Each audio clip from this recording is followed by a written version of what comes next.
Paano nga ba kumita sa pagtitrade ng cryptocurrency gamit ang Binance?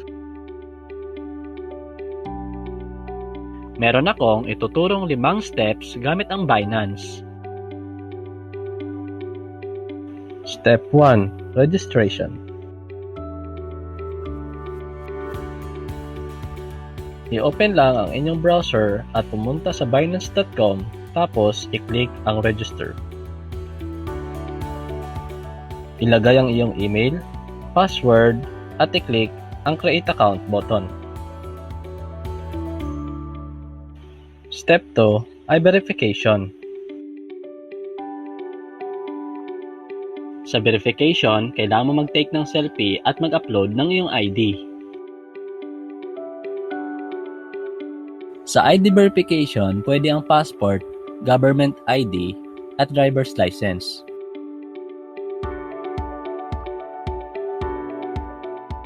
Step 3, kung paano mag-cash in.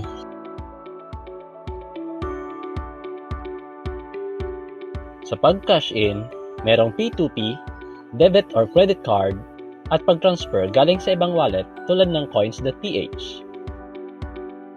Ano nga ba ang P2P? Ito ay peer-to-peer trading market kung saan safe kang makakapag-trade ng digital currency kapalit ang local currency tulad ng peso. Step 4 ay pumili ng digital currency or digital money.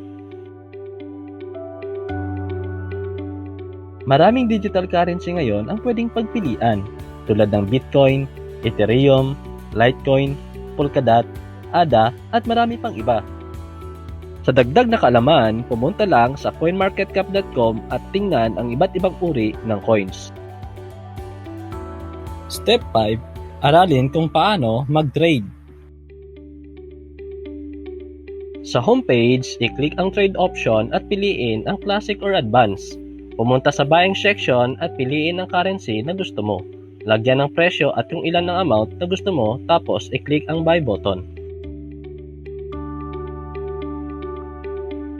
Makikita nyo sa image ang limit order at market order. Ano nga ba ito?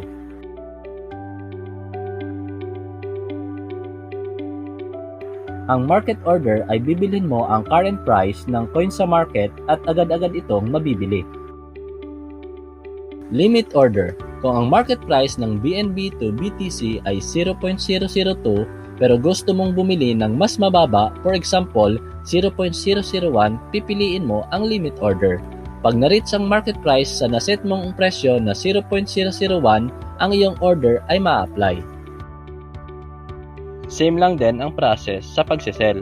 Laging tandaan, buy low and sell high. Sa susunod na mga video, ang pag-uusapan natin ay ang top 10 tips in trading.